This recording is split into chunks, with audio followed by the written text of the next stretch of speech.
Good morning. Now, continuing with the topic of love for this month, this being the last Sunday, this would be more of an application to our study of the doctrine of truth and love. And so we would like to invite you to turn to 2 John verses 1 to 6 from the New Living Bible. And this is what we have. To the lady chosen by God, and to her children whom I love in the truth, and not I only, but also all who know the truth, because of the truth which lives in us and will be with us forever. Grace, mercy, and peace from God, the Father, and from Jesus Christ, the Father's Son, will be with us in truth and love. It has given me great joy to find some of your children walking in the truth, just as the Father commanded us. And now, dear lady, I am not writing you a new commandment, but one we have had from the beginning. I ask that we love one another. And this is love, that we walk in obedience to his command, as you have heard from the beginning. His command is that you walk in love. May the Lord bless this portion of his word.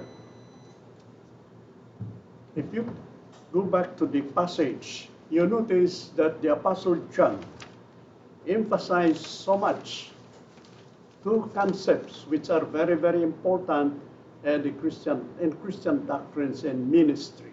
That is truth and love. The preamble stresses that truth and love are two major concerns of this letter. John referred to truth 5 times in the 4 opening verses. Love is mentioned in verses 1, 3, 5, and 6. The love that the apostle and the other believers who love the children, or the chosen lady and her children, is that they love her because of the truth. But please notice that it is not for the truth's sake, but because of the truth that is in us and will be with us forever, that you find in verse 1.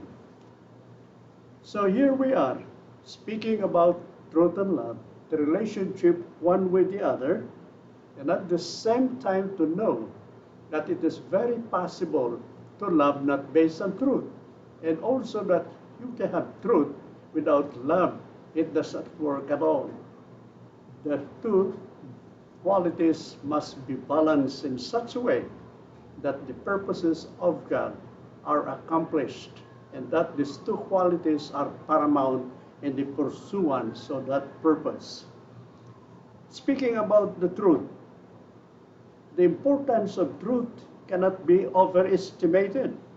All 3 persons of the Trinity are linked with truth. The gospel is the word of truth. We are to speak and do the truth, and that we have to worship also in truth, as Jesus told the woman, Samaritan woman. Worship in truth. Worship is telling truth about God. Confession is telling the truth about ourselves. Counseling is a process of helping people deal with the truth. In the end, we have no other activity but speaking and living the truth in love. Truth and love are clearly the essential marks of the Christian life. This is illustrated in verse 1. He said, whom I love in the truth. Truth is not used to harm, nor is love allowed to distort, for love rejoices in the truth. 1 Corinthians chapter 13, verse 6, that beautiful love chapter.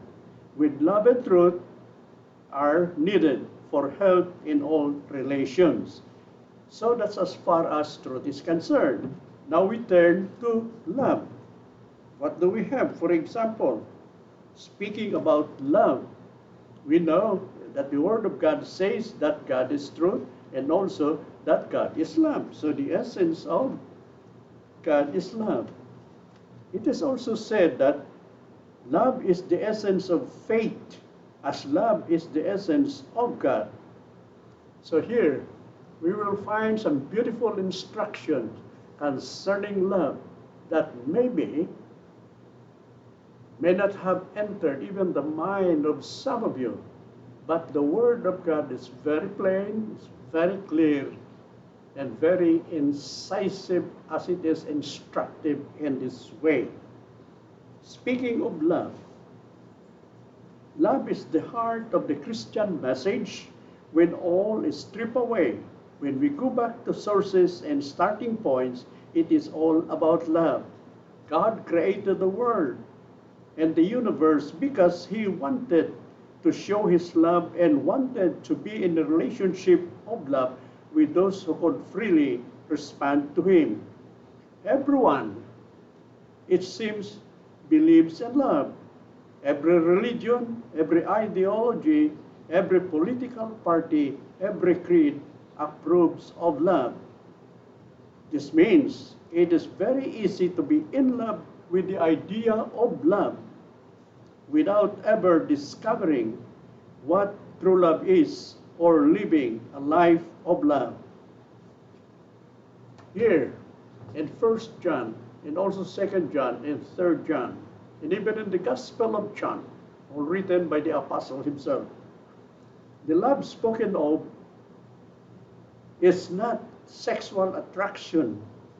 It's not the attraction we might feel for family or country, nor a love born out of loyalty. It is not the friendship, love of two mutually supportive people. The love talked of here is unconditional love, love that gives without expecting something in return. It is love that follows Christ's example of laying down His life for others. It means leaving aside all wish for appreciation, for applause and approval, all the desire to receive credit or recognition. It is being willing to adopt the role of the servant, to accept lack of honor. Love is informed in concern. So here we have, as the first part of our message this morning, on truth and love. The first point is that we have truth and love described. We have just lead you into that few sentences, but we trust that enough to help you understand. The reason for this is because in my first message for this month, last second Sunday of February, we discussed quite a bit about love. In 1 John chapter 3, love life emphasized, and there also truth comes in. So here, what I did was just simply to give you some kind of an overview and also giving something more that will tie up with our topic for this morning. So that we have the first point, truth and love described. And now we come to the second point, wherein we have truth and love demonstrated, described as stated in the few verses that we have. Now it is truth and love demonstrated. First we have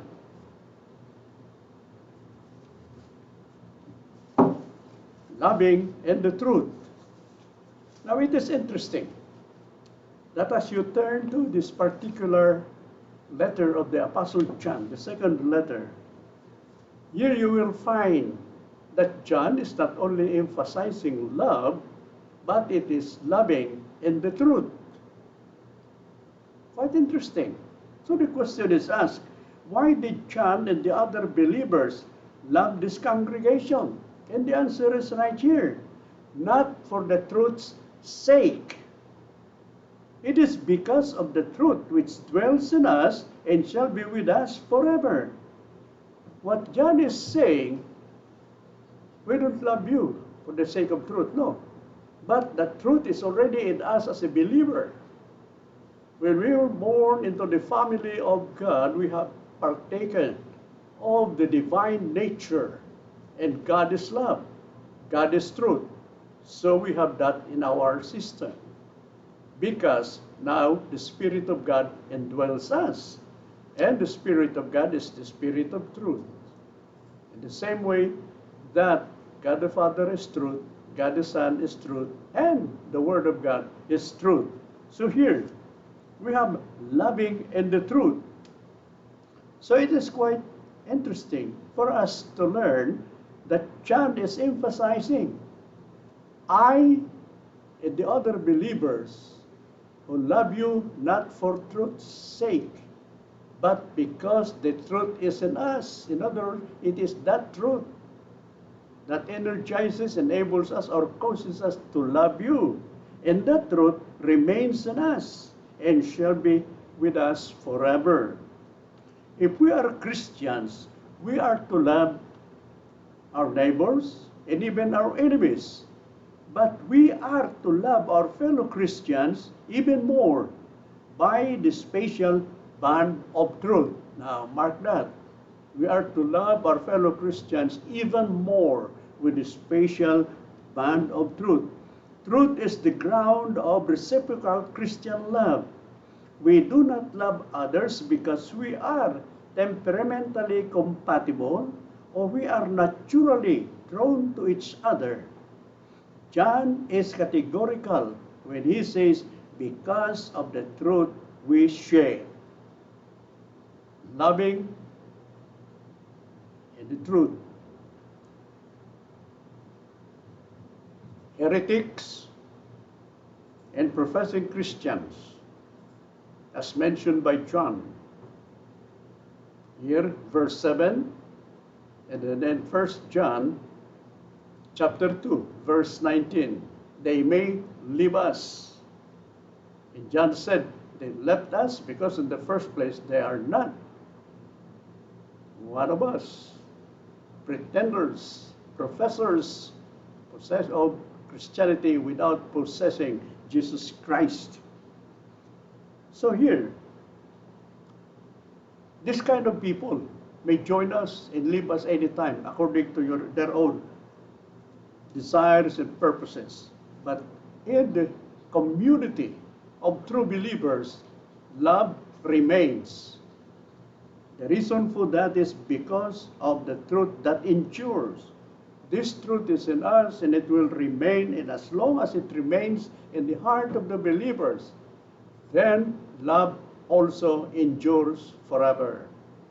Tremendous connection. And in fact, it is only John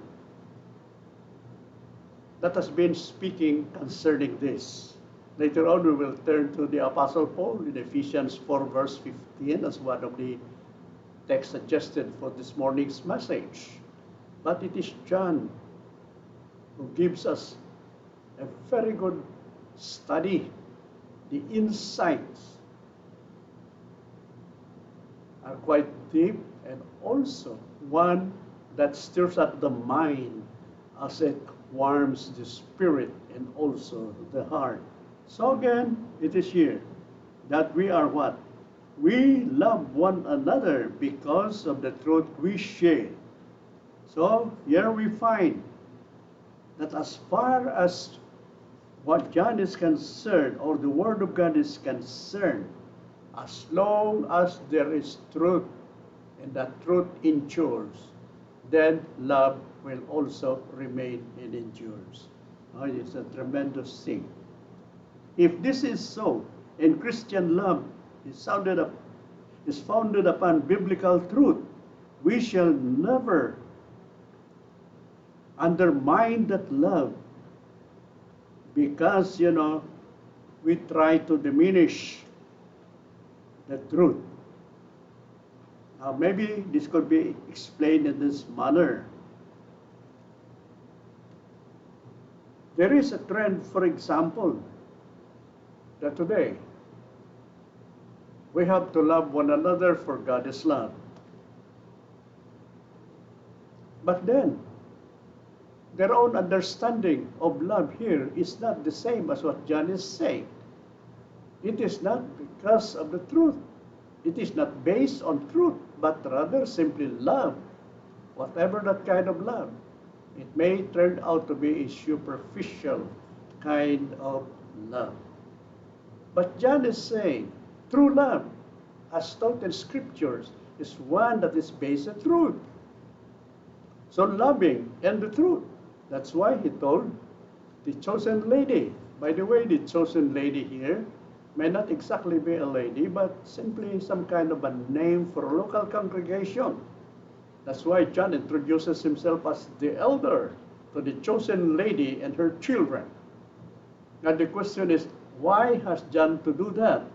Well, if you read the historical background of this, because of the persecution that was going on, and that many Christians had already been martyred for their faith, and so he cannot afford to give the specific name of the congregation. Just like a writer, they have a pseudonym or nom de guerre, known that they are known, but not the real name. So it's not a real lady, but rather it is a congregation. And that John is saying, I love you in the truth. And everyone else who love you, it is because of love that is founded in the truth. Now, the point of the matter is, why is this very important? As we have suggested, because there is a trend in our time that we need to love everybody, and that again immediately runs counter with the biblical principle to show that God is love. Yes, God is love, but God is also truth. That's why the criterion of John here, loving and the truth, is very, very important. We love one another, but that love must be based on the truth. So, church unity must be actually based on truth and not just love alone. And because love and unity depends on the truth. Truth and love demonstrated. First, some point, loving and the truth. Now, we come to the second point, living the truth in love. Now, the text suggested is Ephesians chapter 4, verse 15. Actually, that particular verse is questioned by some New Testament commentators, that it is not really just speaking the truth in love, but it could mean living the truth in love, adhering to the truth in love. And that, in other words, you practice what you believe to be truth. Consistent practice, which simply means integrity in what you are doing. So we will borrow that particular idea that here the verse, speaking the truth in love, may be more inclusive, in a more inclusive manner, living the truth in love. And speaking is only one aspect. We are not actually putting it away. It's simply that we are using it only as an aspect of living the truth in love. Now, the fellowship of the local church is created by truth and exhibited in love. That is what what Paul is trying to say in Ephesians chapter 4, verse 15 in its context. Each qualifies the other. Our love should not be so blind as to ignore the views and conduct of others. On the other hand, we must not champion the truth in a harsh or bitter spirit. There now, you are seeing the balance. If the first point we mentioned earlier has to do with loving and the truth, now this is living the truth in love. Application of these words focuses first on the gospel itself. We are to live the gospel, God's truth and Christ, under which all other truth is subsumed. The gospel expresses reality. So speaking the truth in love involves, or living the truth in love involves rejecting pseudo-reality, one that is not real. It appears to be real, but it's not real. We have to aim at the real thing. And our society lives in this kind of reality, pseudo-reality. And it is being emphasized. I do not need any proof on this. Just turn on your television. What do you find being portrayed, being exalted? It's so unreal. And when you have people who would insist on standing on their integrity and living consistently, like us Christians, then we start to have problems. But we cannot escape it. We have been saved, called into a special class of people, a chosen generation. And with that, we have to accept that our values are different from the values of this world. And therefore, societies composed of unregenerated men show the kind of values they have. It is just natural. So we should not be surprised. We see that on TV. We read this in books. But on the other hand, John is telling us that is the world of unreality. And living the truth in love must reject that kind of world or lifestyle.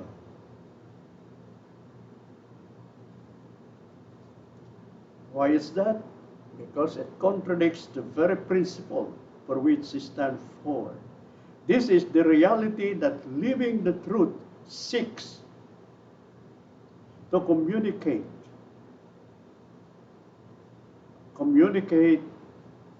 the message that is being spoken of here. And also at the same time serves as a kind of framework within which other living of truth and love takes place. Another way.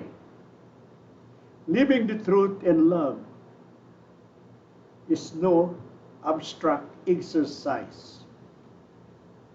It is personal, practical, and all-embracing. Every couple should make the unbreakable vow to always speak the truth in love. Every parent and child should also make the same unbreakable vow. Love may seem out of place in business ethics, but the guideline for business too is speaking the truth and love. This would point to specific areas in our lives. We cannot afford to be unscriptural just to be expedient. Integrity demands it. It is all we have worth fighting for. So piece them together. Truth and love. Loving in the truth, living the truth and love. We would like to wind up our message by reminding us that the best appeal to people to come to the Lord is that we exhibit genuine love. Be it is genuine because it is based on the truth. And the truth tells us we need to live a life that is consistent. Paul many times in his epistle would remind the believers, the recipients of his letters, live according to the gospel that you have received and you are now proclaiming. My dear brothers and sisters, this is my prayer for you, as it is my prayer for myself. So much is involved in this. We cannot not afford to just simply take it lightly. But now we will have to take it very, very seriously, realizing that if love alone, it's not the real love that we think of. And if we have truth alone, it could be dangerous because there are many who are defending the truth of the gospel against unbelievers. And yet the Spirit is not in the spirit of love. Yes, we may win the argument, but we lost the individual. But by the love that is based on truth, we win the person. And that is what is most important. God bless you.